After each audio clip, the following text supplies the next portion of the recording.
I'll get off the stage.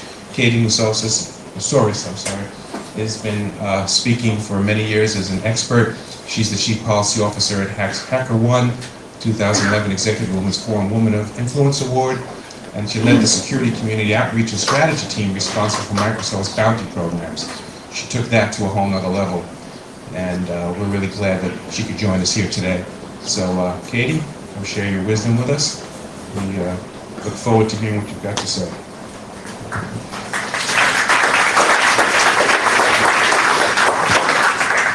Okay, thank you so much. Can everyone hear me in the back?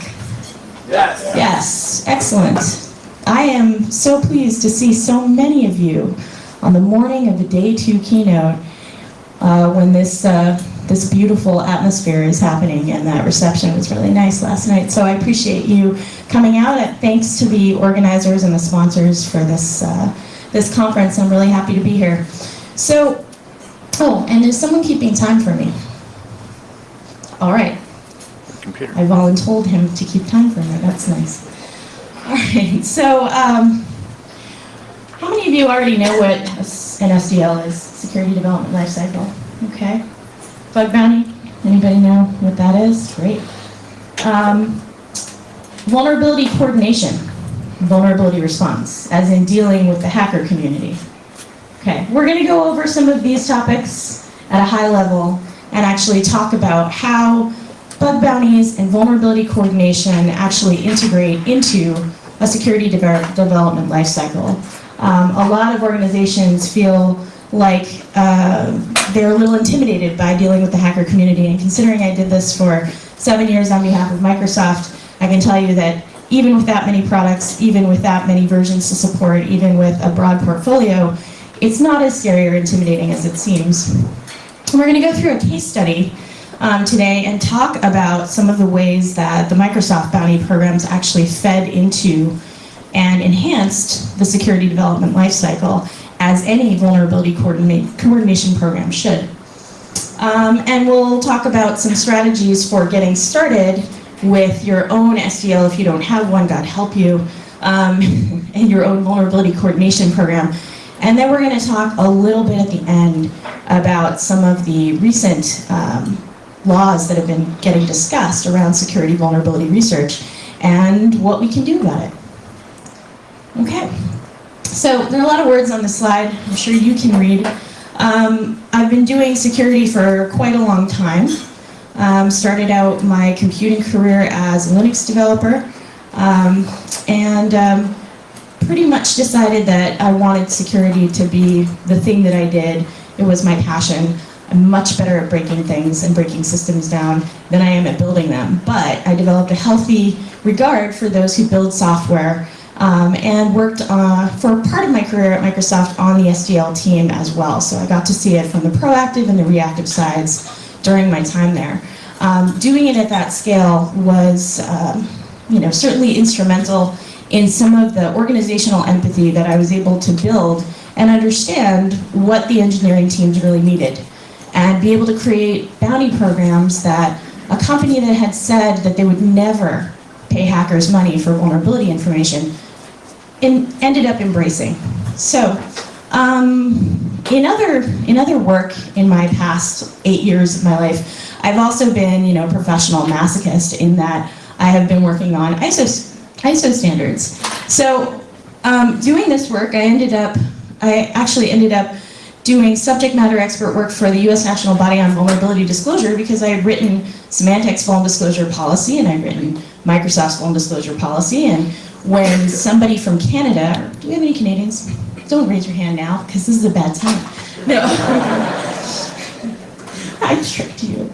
I got you to laugh about ISO standards at 9:30 in the morning. How about that? So, Canadian national body decided to propose a vulnerability disclosure standard. They called it a responsible disclosure standard. Wow. So Microsoft said, Katie, you know about disclosure. Go make sure that doesn't turn into a disaster. So 7 years later, it was published. So it was published in early 2014. And it's something a lot of people don't know about. Organizations don't know about it. Hackers don't know about it. They, of course, do not follow ISO standards. This is a standard strictly for vendors who are looking to receive vulnerability reports and interact with them in some meaningful way and come to some kind of resolution and advisory at the end. But that's pretty much what that standard covers in about 48 pages. But it took 7 years to create that standard and obviously like drop the word responsible. We're going to talk about that a little bit in terms of how and where the planning for compliance to these standards actually fits into the SDL as well. And I work on a number of other standards. This was just me at work. I think, is Pellis in the room right now? Because I think Pellis actually took this picture. Oh, he totally didn't wake up for my keynote. Anyway, Pellis and I and some of the other folks, actually Alex Stamos, who was your keynote yesterday, are all part of the at-stake mafia. We were some of the first application penetration testers. You know, the company started in 1999, 2000. I joined in 2003 as an app pen tester. And this was me in the San Francisco office, kind of making a little joke. Because I had been on a previous pen test gig with a gaming company.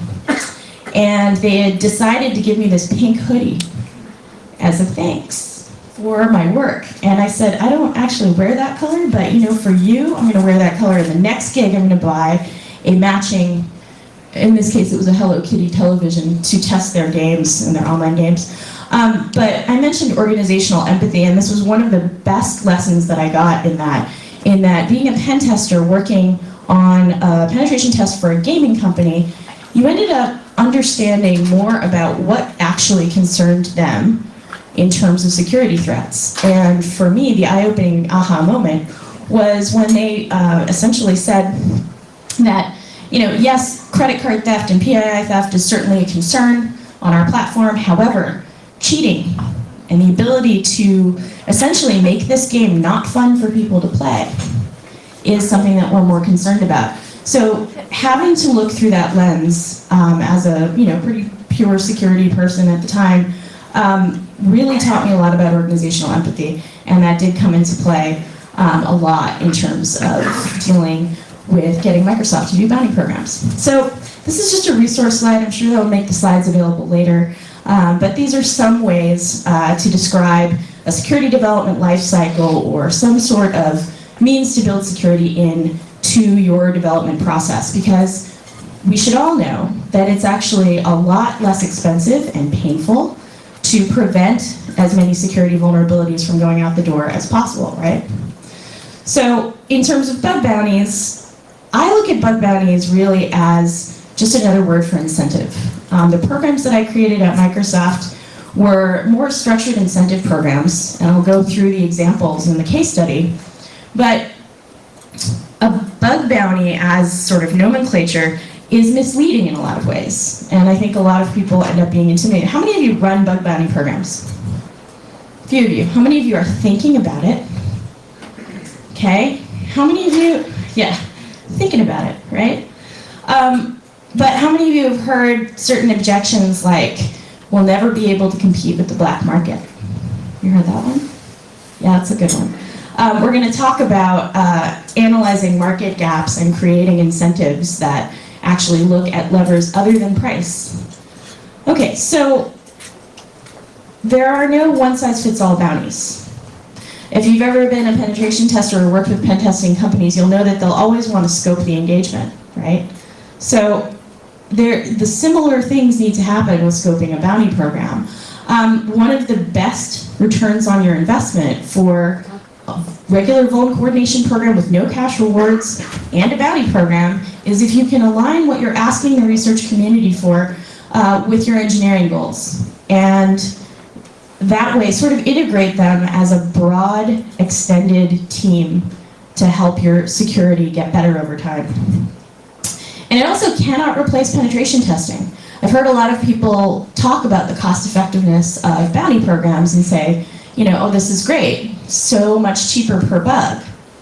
The issue is that, you know, the crowd definitely can find some issues that your professional penetration testers or your in-house security teams may have overlooked, and that's a wonderful thing to have that door open. However, there are still times when you want to bring people in fairly early in the development process, and you want them to be under NDA, and you want them to, look at specific areas, maybe have certain areas of expertise, etc. So there's always room for all of these different models, and what I am about to show you is a very dry version of, actually, if you saw, how many of you saw David Rook's presentation on leveling up application security program yesterday? So this is a much drier and more horizontal version of what he was showing you with beautiful, beautiful gaming art in his. But this is essentially, the rough pieces of a security development lifecycle, and there are variations on this. We will not get into, any kind of process debates here, but you all get the idea, right? There's a design phase of some sort, then you're writing some code, you're doing some kind of testing and verification, you go into release, and then afterwards, there's this piece called vulnerability response. So when I look at this, and I explain to people where vuln coordination lives, and where a bounty program might live, there are several logical insertion points.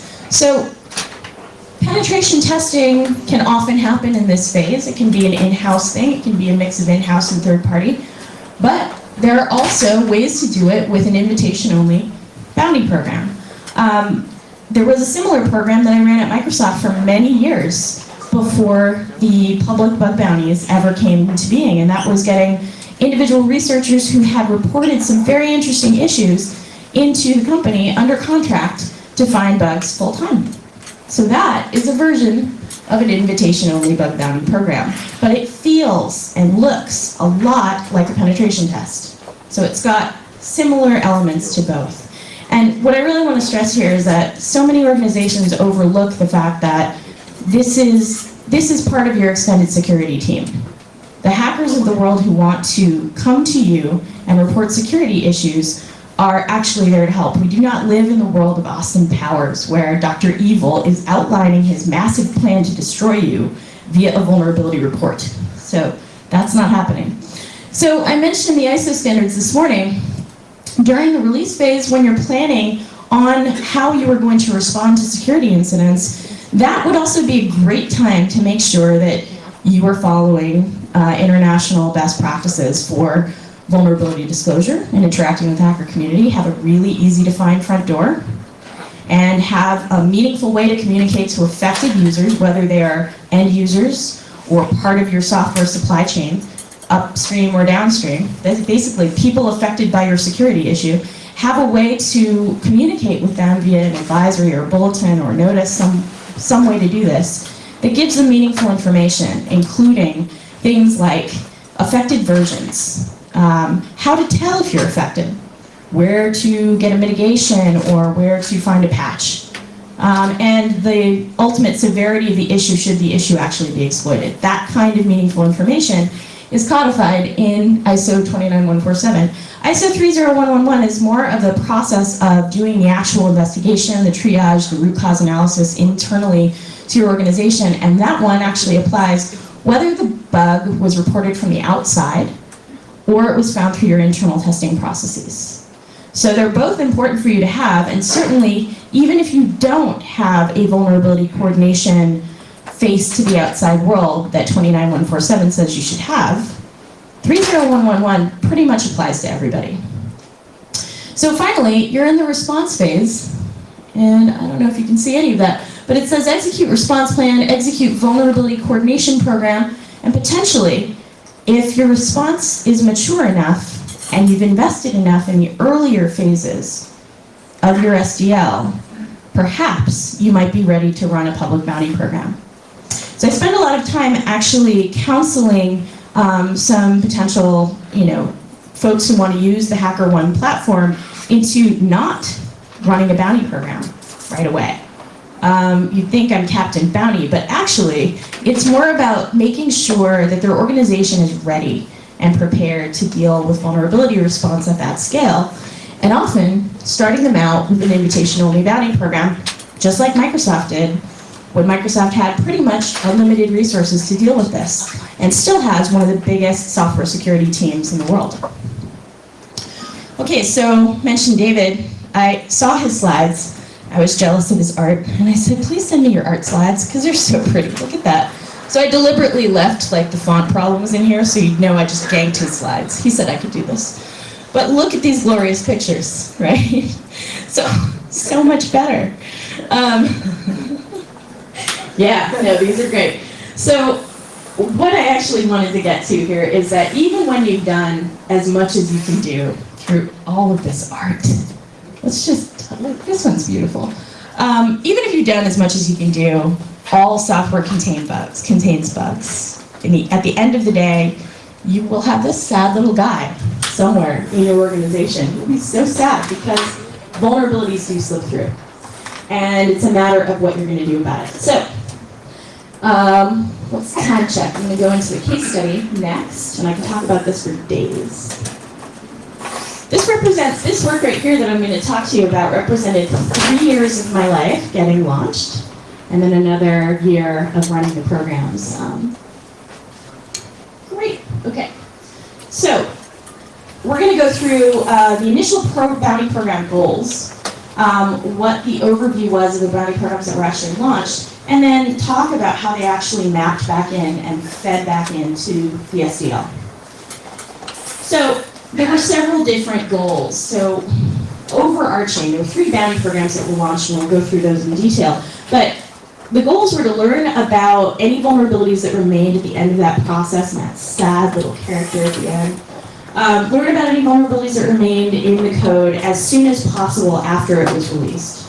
And learn something about new mitigation bypass techniques. How many of you are familiar with what a mitigation bypass is? So it's like an exploitation technique that can defeat all of the platform level mitigations like ASLR, DEP, all the things that are supposed to make exploiting a particular vulnerability more difficult. So learning about a new exploitation technique is intrinsically valuable to pretty much only one entity in this equation, and that is the vendor themselves. Attackers don't need to use new exploitation techniques. How many of you have heard of return-oriented programming? Right, ROP. So that is a mitigation bypass technique. That is an exploitation technique that works just fine right now. So no attacker really needs to invest in a new technique. But the people who need to know about it the most and make deep architectural changes and feed back that information into their security development lifecycle is the vendor. So, community goals. There were a number of goals in engaging with new researchers who, not necessarily going after the ones who want to make the most money possible, the ones who are already selling to the offense-only markets, let's say. Really just wanting to reach a pool of the researchers who are willing to, spend their time finding these bugs and looking into new exploitation techniques, but would like more than just 12-point Arial font credit in a bulletin. They would like a little bit of cash for their work. Mind you, the vulnerabilities that we're talking about in these offense-only markets go for 6 figures a pop. So keep that in mind. And then, some of the other higher goals of these programs were actually disruption of the vulnerability market as it stood. And we'll go into why that generally was a goal and why I think that it was working pretty well. Okay, so here were the 3 bounty programs that were announced in June of 2013. $100,000 mitigation bypass bounty. I wrote 2 $100,000 checks during the time that I was there. A bonus for defense. This prize continues to go unclaimed.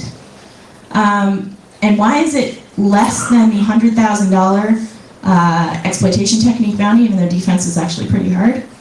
Well, proof of concept, fully working exploit code was required for bounty number 1, the 6-figure bounty, and a white paper only was required for bounty number 2.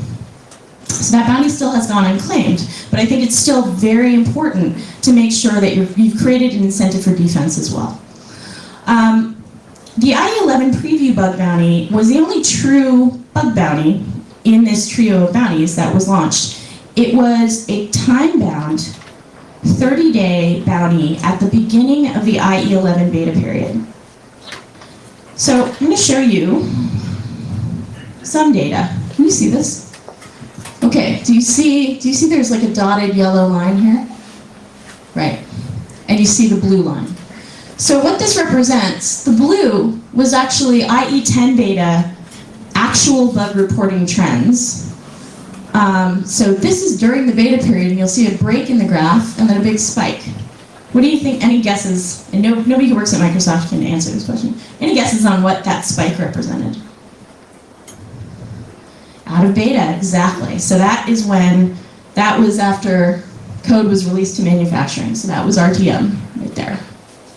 So why do you think there was this big spike in IE10? So there's no bounty present at the time. Any guesses? I was talking about different markets, right?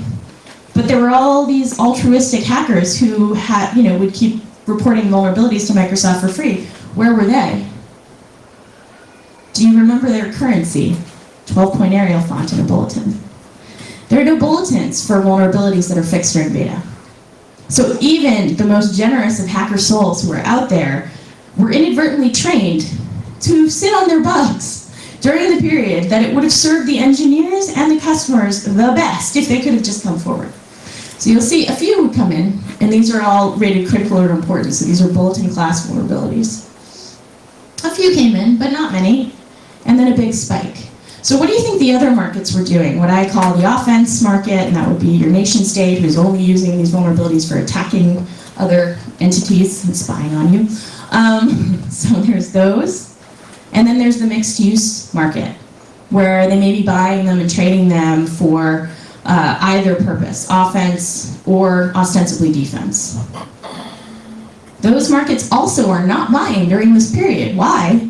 Because their investment may just disappear in the next rev or when the product goes to RTM.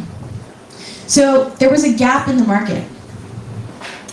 So remember I said IE vulnerabilities are trading on the offense markets at 6 figures, but only after this time. So no one's paying. Guess what? 30-day bounty period at the beginning of the beta period of IE11 was traffic shaping. We were just moving when the spike occurred. So, actual results. There were 23 total submissions during that 30-day period. 18 of them were bulletin class issues. 4 of those were sandbox escapes. 4. So what was really interesting about this process was we were able to, in real time, see and adjust some of the internal testing that was going on during the beta period, at the very beginning of the beta period. This was super useful, in terms of stamping out some of the worst vulnerabilities. It was funny because I saw a paper come out, that showed there were earlier patches after release of IE11. Earlier patches were available than with IE10. And they were trying to draw some conclusions about, boy howdy, there must have been more issues. And I kind of tweeted back at them and I said, nope, we just moved the spike. So customers got protections earlier than they would have. Cleared out as many as they could during beta, and then the residual ones would get fixed pretty shortly after release. So you begin to see where some of these programs, they were very deliberate in how they were created. And when my initial run at doing bounties at Microsoft 3 years before it was actually launched, when I was talking to the IE team, it was never about money.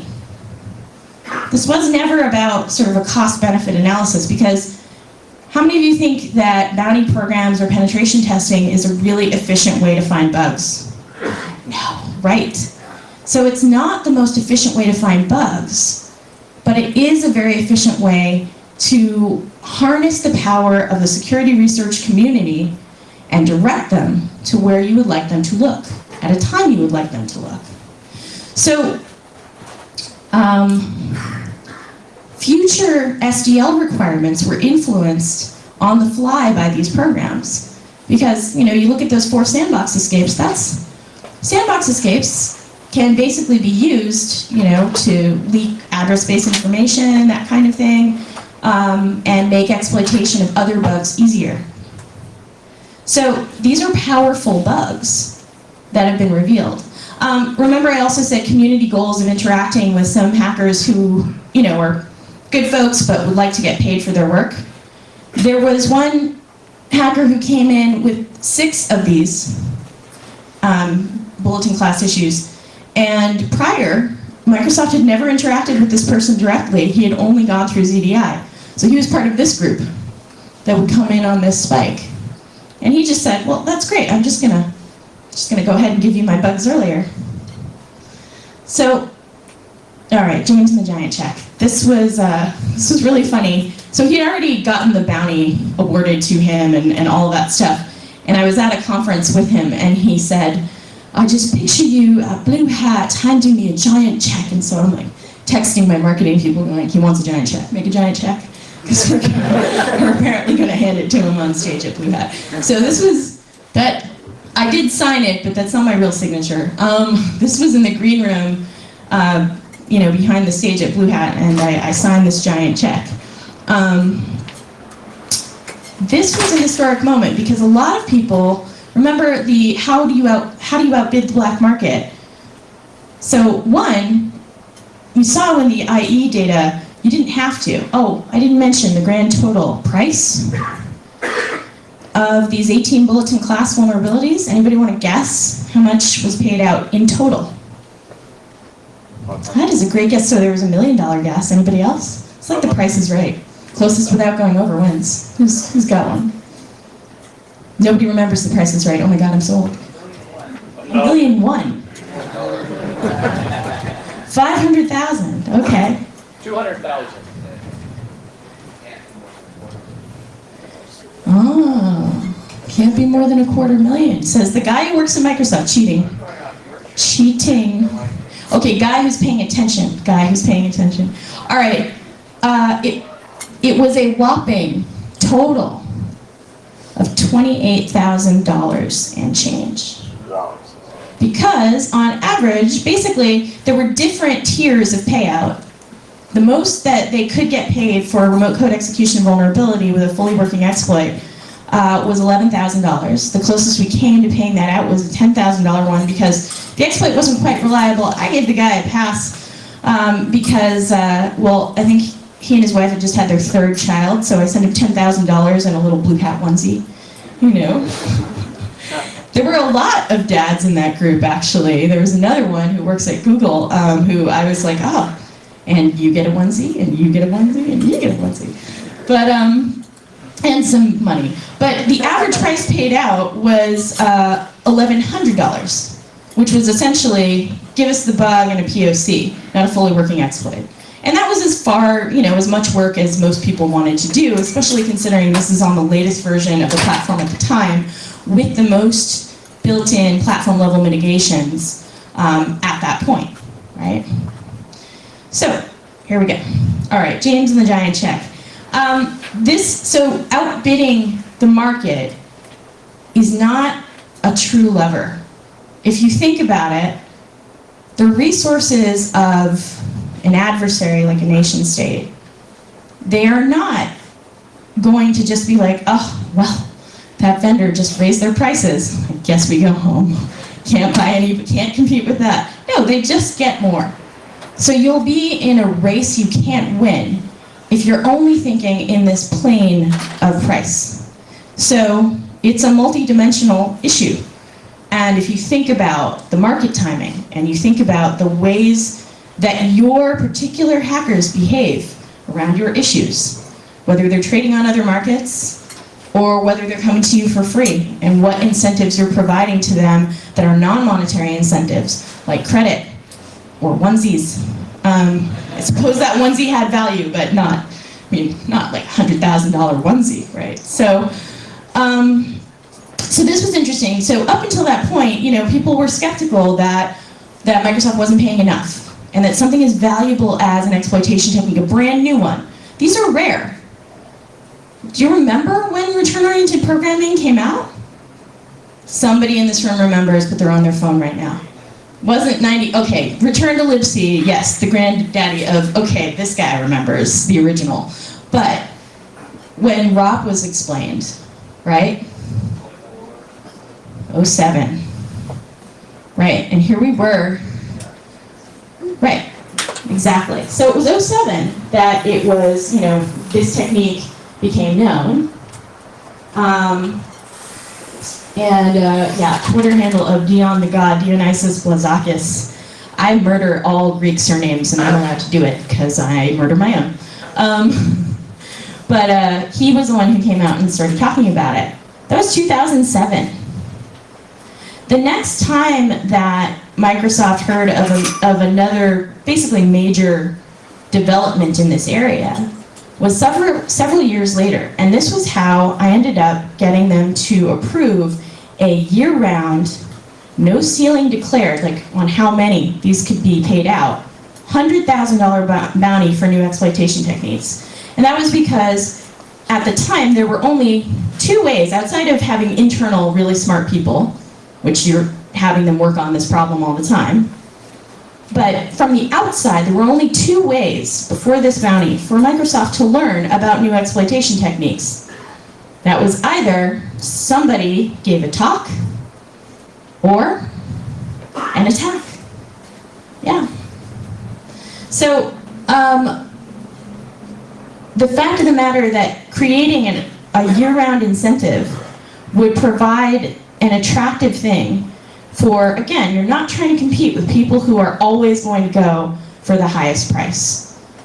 You're working the numbers and you're working human nature and human behavior in that the majority of people, hackers included, pretty much want to do the right thing. If not, how many of you have hacked things how many of you have penetration tested things? Pen testers, yeah. So everybody who's ever owned anything and felt that rush knows that you could easily turn to crime. You could rob banks, pretty much. Especially if you started doing it at the time that some of us in the room started doing it, which was long ago. You could have gotten away with it. But you decided to do something else with it. So human nature, typically people do want to come forward with these things. Yeah.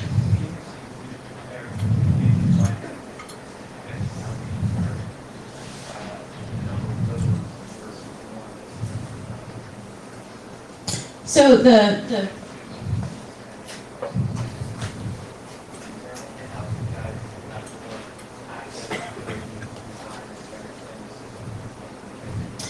So this is a great lead-in to some of this. So what the person said here in the front was it would be interesting to compare, these bountied new techniques versus the ones that are discovered outside versus the ones that are actually discovered inside by your full-time in-house expert help. What's interesting about this is that a variant of this was discovered internally, or how should we say this? Maybe rediscovered internally because of a tweet of a hacker who liked to taunt the company and say, I've got something, but you're not going to get it because you don't pay hackers money. And kind of dropping a couple breadcrumbs. And what was interesting is that is a great illustration of what I said internally to have this approved year-round.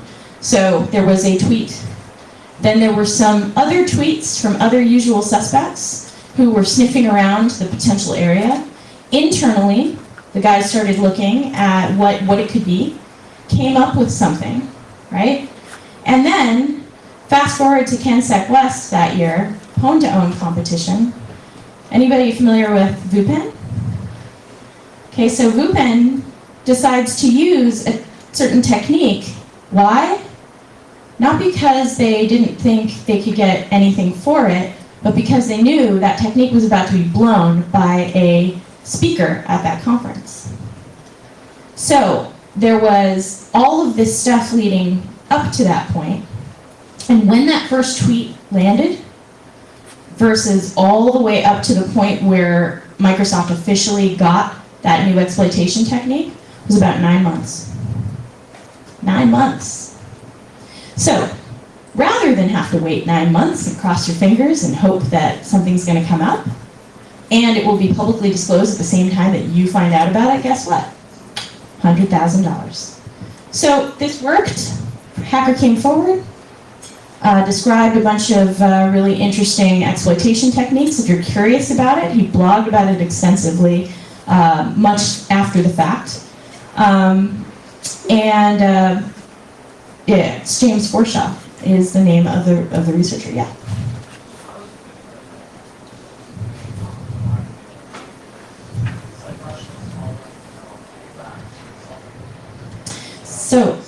So the question is, how is it different? How is it different from paying off blackmailers like, what did you say, Russians calling in, what? But it's like, okay. So, how is it different from,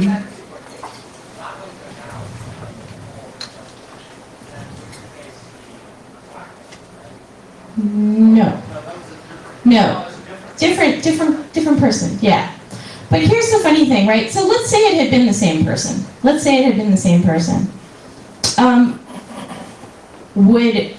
Would I be doing the right thing by holding to a principle and not giving the bounty payment that we were advertising just because somebody taunted us online?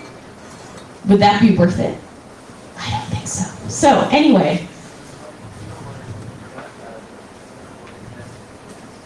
I don't know.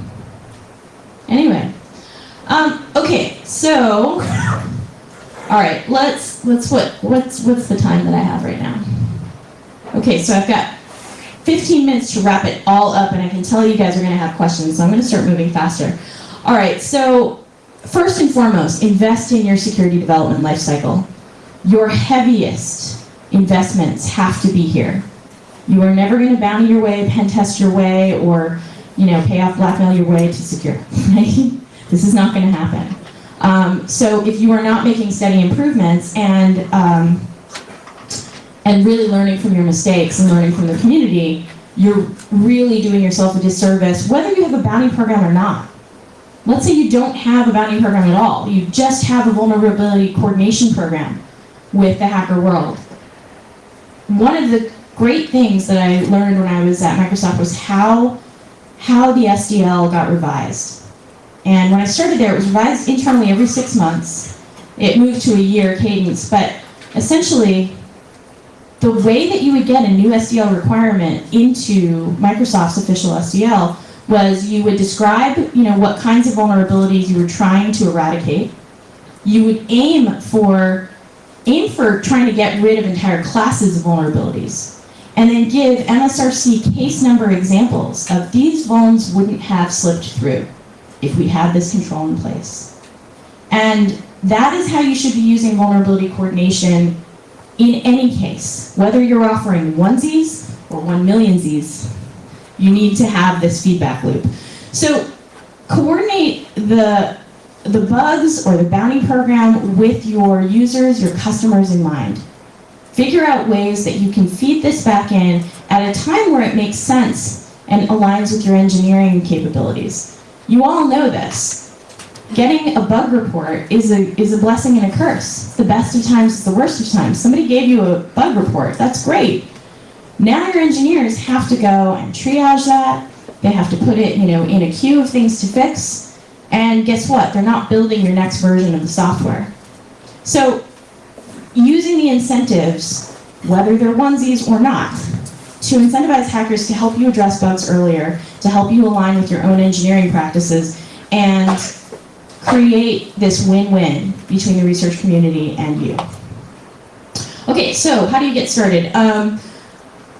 Setting your goals. What is it that you're trying to achieve? Building your processes. I talked about the ISO standards a bit, building your ops capabilities in both your development lifecycle and your vulnerability response.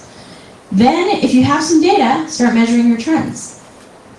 Refine your response, and then feed it back into your SDL. So, there were a couple different goals. SDL will release more secure software over time. That's the general goal of all security development lifecycle programs. Response goal, learn from the community, learn from your own mistakes.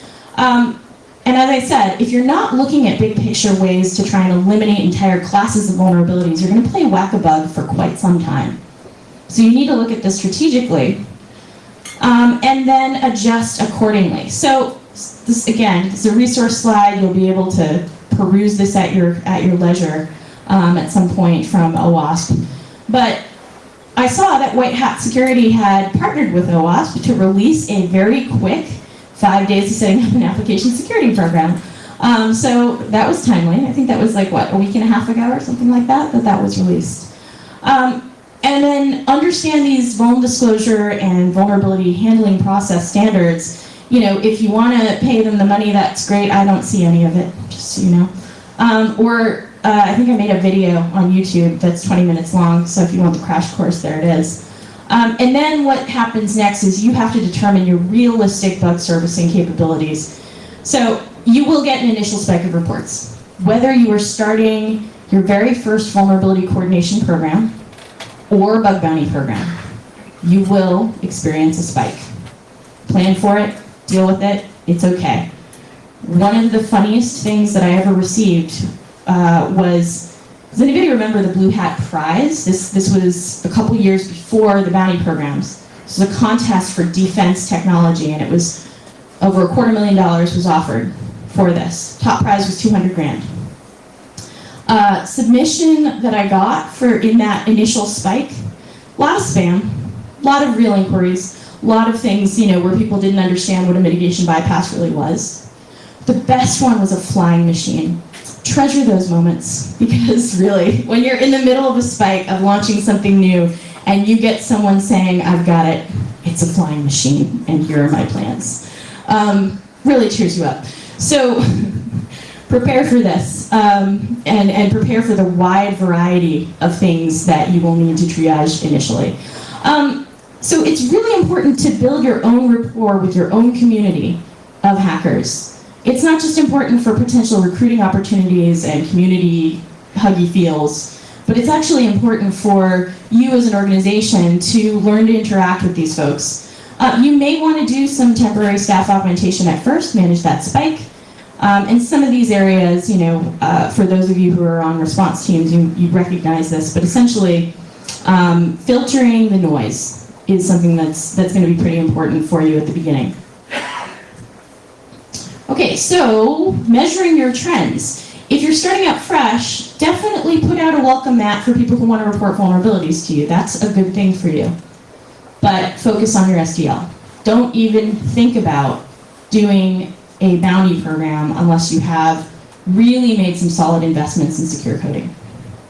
And then if you've been at it for a little while, what are your bug trends? So the goals of the SDL, remember, you're trying to reduce the number and severity of security issues in your code that makes it out the door. So if your bug trends see your issues going up in number and severity, you need to go back to the SDL drawing board, and you need to figure out where things are breaking down. If they're going down in number and up in complexity, if you're able to see more and more complex bugs, more interesting bugs come through the pipeline, whether it's, you know, a monetary reward program or not, that's great. That's actually a pretty good sign that your security development lifecycle is working. These are great trends. And then once you are comfortable with vulnerability response and how to feed that in and how to tune and adjust your SDL, maybe it's time for you to think about a bounty program. So here's some goals and ways to do it. But is that 15 seconds that I have left? Wait, is it 15 minutes past the hour? What does the 15 mean? Oh, that's great. That's fine. That's plenty. So if your goal is to protect your largest existing customer base, consider bountying products with the most market share. That might not be your latest product. If you want to focus on securing your newest products, learning the most from your newest mistakes as opposed to your old and busted mistakes, then focus on, you know, bounty your products in the latest version only, but fix all supported down level. So every customer gets the benefit of your bounty program at the latest. That's exactly how the IE11 bounty program worked. All fixes were ported down level to all supported versions of IE.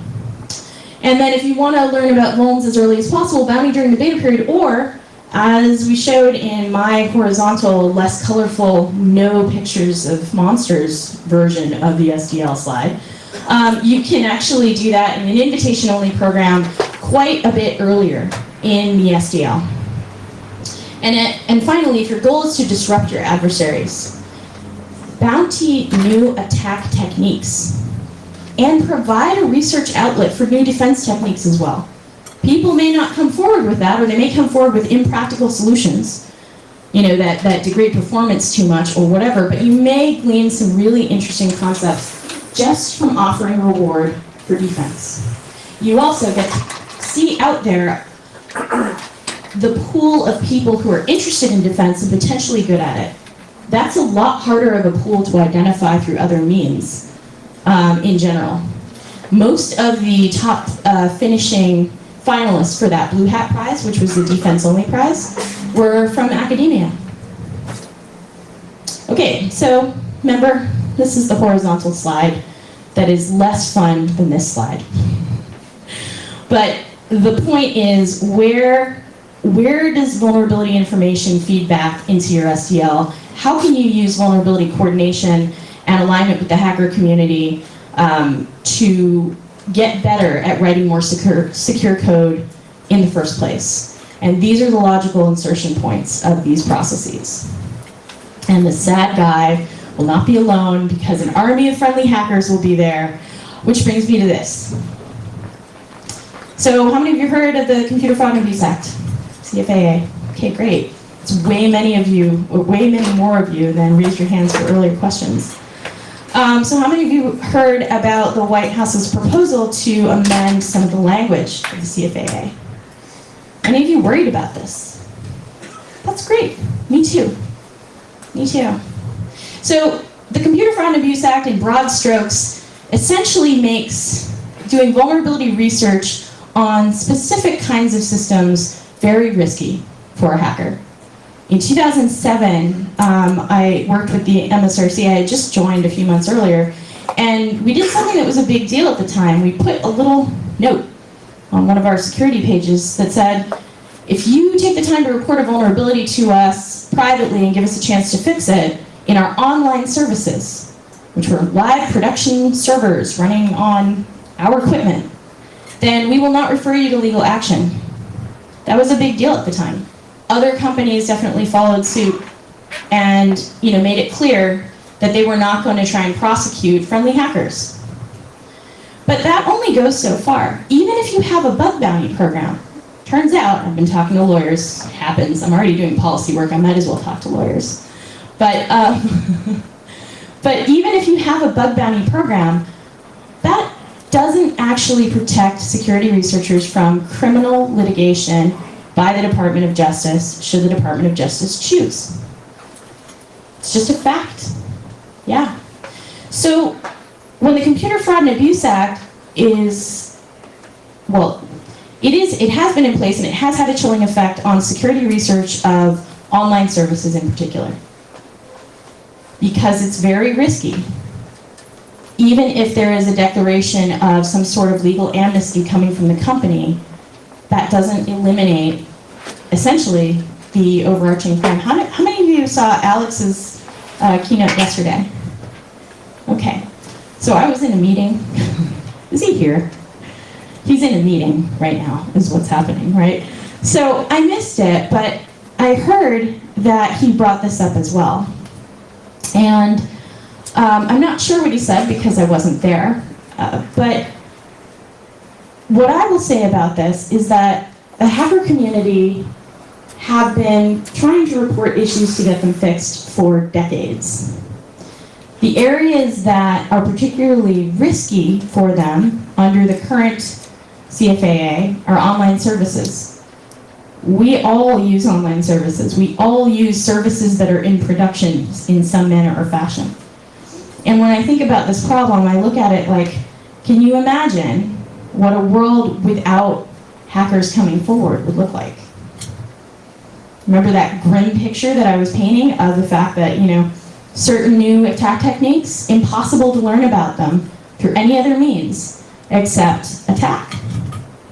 Or, if it were more of a chilling effect in terms of security research, anonymous ODA dropping would just be the way. And that would be the best they could do. So the action for you, if you care about this, if you're worried about this, is to write to your representatives and ask for a research carve-out for the CFAA. Actually, the EFF has a good little tool where you can look up who your representative is and write to them. And then if you are part of an organization that deals with hackers, especially if you are part of a very large organization that deals with hackers, you have lobbyists. They go to Washington all the time. You should be talking to your lobbyists about getting a research carve-out for the CFAA, because without it, you'll end up in a world where you're blind until you're hit in the face with an attack. And if the goal of the president's changes to the CFAA is to enhance security, there's no better way to do that than to embrace your allies. Okay, questions? Yes? Do you find that certain industries are especially resistant to the idea of bounty programs? So the question is, do I find that certain industries are very resistant to the idea of bounty programs? Yes, there are early technology adapters and late technology adapters. I remember having conversations with organizations early in the pen testing world where they were having to justify to management, why would you hire somebody to hack into us? Does this sound familiar? Why would you pay someone to hack into us? It is ultimately the same argument that had to be made, but it is, I think it's a natural progression of modern vulnerability reporting and finding. And quite frankly, it took 7 years for that ISO standard to come out, but I think that ultimately, even those industries like financial institutions and other very risk-averse industries are going to, one, look at the fact that the international security community has said that there's a need for this, at least at a coordination level with the hacker community. And beyond that, I would recommend to them that they get really good at security response before they move into a bounty program at all, no matter what industry you're in. Other questions? Yes?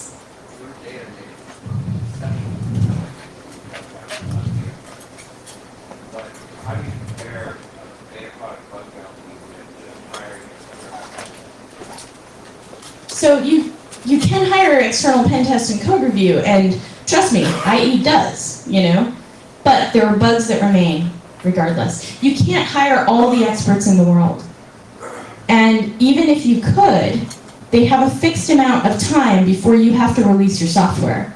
So being open to hearing from people after the fact, that after you've released, is critical for your ability to support and secure the software that you just wrote.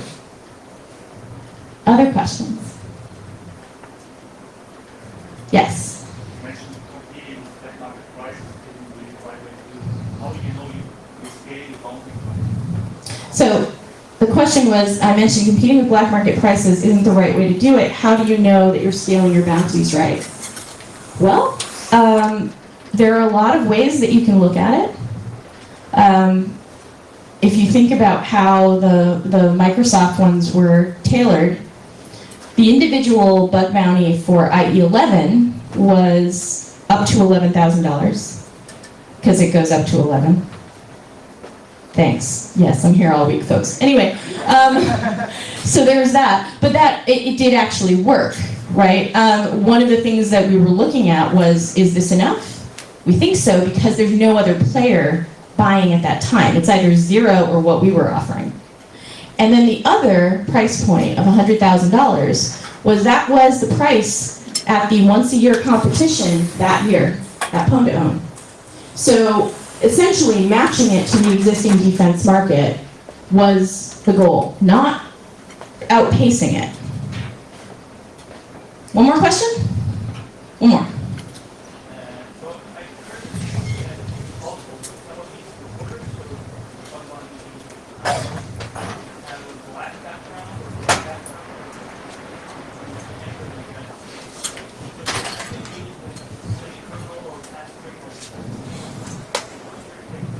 Okay, so the question is, I've heard some of these bug hunters have shady pasts, and some of them can't even enter the United States.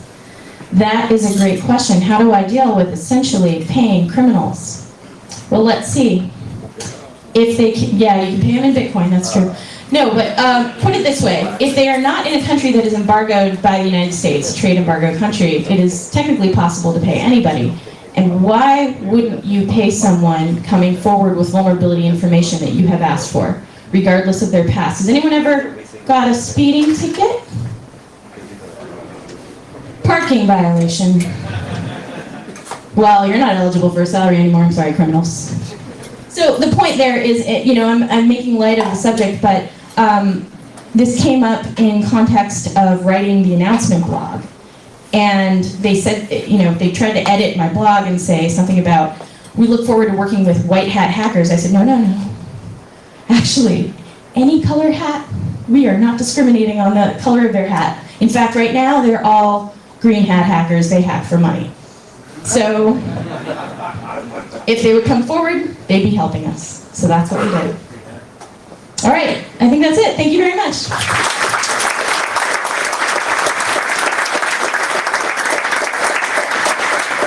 Thanks, Kate. If you guys will stick around for just a minute, our diamond sponsor wants to say a couple